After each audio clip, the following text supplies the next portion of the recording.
السلام عليكم ورحمة الله وبركاته كل ورقسان أصحابي ملك استوى جوكتان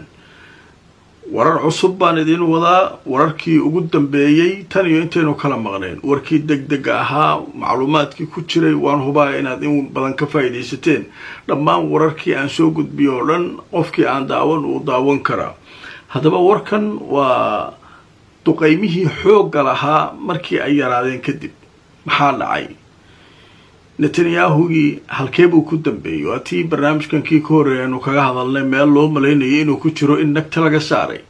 xaaladda guud waa sidee ciidanka ilaalada kacaanku maxay yiraahdeen tafaasiilo badan oo wixii soo kordhay ayaan idin hayaa haddaba marka ugu horeysa waxaan ku bilaabaynaa warar kala duwan oo Al Jazeera ay qortay goordhow oo ah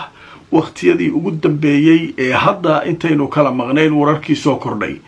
haddaba warka ugu horeeya Jazeera waxay leedahay masdar ama warbixin laga helay dhinaca ciidanka ilaalada kacaanka Iran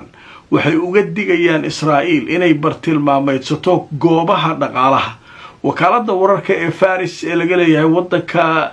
Iran ayaa waxay sheegtay in ciidanka ilaalada kacaanka Iran ay Israa'iil uga digayaan inay bartilmaameedsato goobaha dhaqaalaha iyo goobaha muhiimka ah ee halbowlayaasha waxayna sheegeen haddii ay taa isku daydo inuu noqon doonto qalad istaraatiiji ah iyaduna markaa ay ogaan doonto dhibaatada ay geysato warka kale ee soo kordhay intaynu kala maqnayn waxaa ka mid ah taliyaha booliiska magaalada Tel Aviv ayaa sheegay in xogaga booliisku ay ka qayb qaadanayaan badbaadada dhibaatada gaartay shacabka Tel Aviv iyadoo la sheegay waxyaabo aanay weligeed arag Tel Aviv inay la kulantay oo markaa si fiican loo garaacay haddaba wuxuu sheegay inay la kulantay mandiqada ama deegaanka Tel Aviv la yiraahdo dhowr gantaal oo uu sheegay inay markaa dhibaato badan iyo burbur u geysteen dabaqyo badan dhammaantood ayay burburiyeen kuwa kalena waxay sheegeen in dhibaato kale ay soo gaartay haddaba dhanka kale ciidanka Israa'iiliyiintu waxay sheegeen inay ka hortageen ku dhawaad 100 gantaal oo Iran ka yimid afayeenka ciidanka Israa'iil ayaa arrinkaasi sheegay wararka kale ee ugu dambeeyay ee soo kordhay waxaa ka mid ah ciidamada Israa'iil ayaa waxay sheegeen inay ugu baaqayaan shacabka Israa'iil inaanay sawirro ka qaadin sida ay yiraahdeen goobaha ay sawaariiqda Iran burburisay waxay sheegeen taasu inay dhiirigelin u noqonayso cadawga sida ay yiraahdeen waa markii ugu horeysay Israa'iil ay sirteeda banaanka keento oo dadka ugu baaqayso ay leedahay sawirraha ka qaadina meesha ay burburku uu ku dhacay haddaba joornaalka Israa'iil ay leedahay ayaa wuxuu leeyahay heegan ayay galeen diyaaradaha dagaalka Israa'iil samada deegaanka la yiraahdo Eilat iyadoo laga baqayo dufcad kale ama koox kale oo sawaariiq ah inay dhanka Iran ka iman doonto haddaba waxaa la sheegayaa tirada dadka dhaawaca ilaa hadda ay sheegeen 22 qof Israa'iiliyiintu inay markaa yihiin Netanyahu ayaa isaguna wuxuu hadlay hadal kooban markii hadal hayntu ay badatay oo leeri meelihii uu ku dhuuman jiray ayaa la garaacay ayuu soo duubay video yar isagoo sheegay inuu kula hadlayo shacabka Iran wuxuuna sheegay hadafkoodu inaanu ahayn shacabka ee balse uu yahay maamulka wuxuuna ugu baaqay shacabka Iran in hadda uu yiri waa daciifay Iran maamulkeeda ee ka faa'iideysta rida ayuu leeyahay haddaba dhanka kale warbixinada soo kordhay waxaa ka mid ah Netanyahu waxa uu sidoo kale warkiisa ku sheegay in ciidankiisu ay burburiyeen inta badan sawaariiqdii balastiga Iran weeraradii ugu dambeeyay haddaba warar kale oo soo kordhay iyana oo hadda soo baxay waxay sheegayaan wasiirka gaashaandhigga Israa'iil Katz ninka la leeyahay wuxuu sheegay Iran inay ka gudubtay qadkii guduudnaa oo ay laysay dad rayida oo markaa ku nool Tel Aviv iyo meelo kale wuxuuna sheegay in markaa ay sii wadi doonaan inay difaacaan muwaadiniinta Israa'iil ciidanka Israa'iil isla markaana ay dusha saaran doonaan mas'uuliyiinta Iran waxa ay sameeyeen sida uu yiri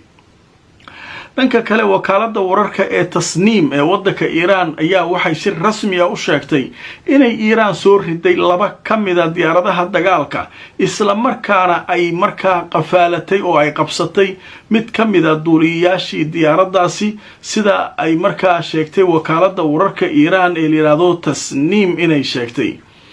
haddaba dhanka kale waxaa la sheegayaa wararka cusub ee soo kordhay waxaa ka mid ah mas-uul israa'iiliya ayaa sheegay in ciidamada maraykanka ay ka qayb qaadanayaan difaacidda israa'iil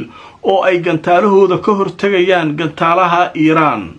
dhanka kale waxaa la sheegayaa ciidanka israa'iil inay markaa beeninayaan in wararka sheegaya in laga soo riday diyaarado ay leeyihiin waxaasu waxba kama jiraan kanaalka la yiraahdo Israa'iil ayaa isaguna wuxuu leeyahay 150 ilaa 200 oo gantaal ayaa Iiraan laga soo riday waxaana uu sheegay in badan oo kamid ah inay ku dhaceen 9 gobol oo ka tirsan Israa'iil oo markaa ay burbur xoog leh ka geysteen waata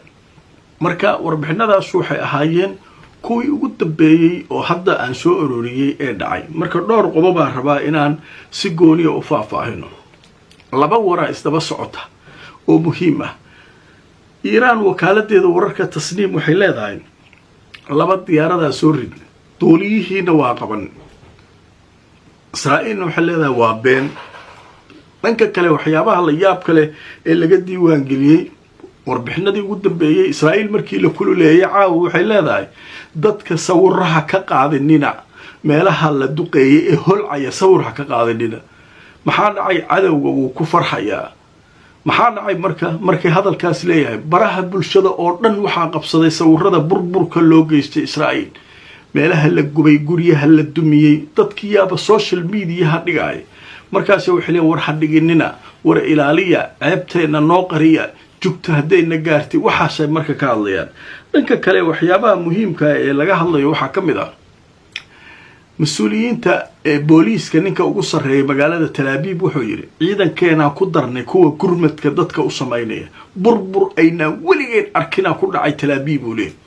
dabaqiyo kaamila burburay gantaalaha ka hortaga Israa'iil waxba way tiri waan kuwa ciidaas lagu soo firdhiyay 200 oo gantaal maxaa laga qaban karaa dee u badato 100 aan qabaneen 100kii kale waa xaroodeen marka waxa leeyahay xataa Mareykanka ka qayb galaya difaacidda wixii oo dhan xaalku halkaas uu maraya marka wasaaradda gaashaandhigga ee Israa'iil waxa leeyahay duqeymo culus ayay la kulantay haddaba waxay sheegeen ciidanka Iiraan waxay yiraahdeen 2 jeer ayaa caawa duqeynay yiraahdeen wasaaradda gaashaandhigga marka maxay bartilmaameed u tahay waxa ku yaala wasaaradda gaashaandhigga iyo taliska ciidanka ayaa ku yaala saraakiisha ku sugan waxa ku yaala godad dhulka hoostiisa oo madaxdu ay ku dhuuntaan hawshaas jirta marka hadda waxa leeyahay Netanyahu wuxuu telefoon kula hadlay Trump iyo isagu waxay ku wada hadleen wali tafaasiil badan iyana laga ma hayo waxa sidoo kale Netanyahu uu qaban doona kulan aan la ogeyn halka uu ku qaban doono iyo sida uu qaban doono haddaba arimahaas oo dhan iyaguna waxa ay saaran yihiin miiska oo laga hadlayaa afayeenka ciidanka Israa'iil oo goordhow isaguna hadlay wuxuu leeyahay waxa laga baqayaa Israa'iil mar kale inay weeraro kale dufcad kale gantaalaha nagu soo qaadaan haddaba wararkii ugu dambeeyay inta aynu ku soo gabagabeynayna waxaan wixii soo kordha barnaamijyada dambe ayaan idinkula wadaagi doonaa haddaba fadlan dib ugu laabta inta aan daawan dhammaan barnaamijyadeedii warkii degdega wixii oo dhan macluumaadyo kala duwan ayaa ka helaysaa meesha xaalku marayo halka ayaynu ka sii wadi doonaa haddii warar cusub oo dheeraada ay soo kordhaan inkastoo hadda waqti dambe ay tahay Soomaaliya laakiin waa isku dayi doonaa haddii wax weyn ay dhacaan inaanu idin la wadaagno barnaamijkeygii koobnaa ee aanu ku soo qaadanay wararkii ugu dambeeyay duqeymaha Iiraan ay ka geysatay Israa'iil gaar ahaan Tel Aviv inta ayaan ku soo gabagabeynaynaa inta aan mar kale kulmayno asxaabay meel kastoo aad joogtaan nabadgelyo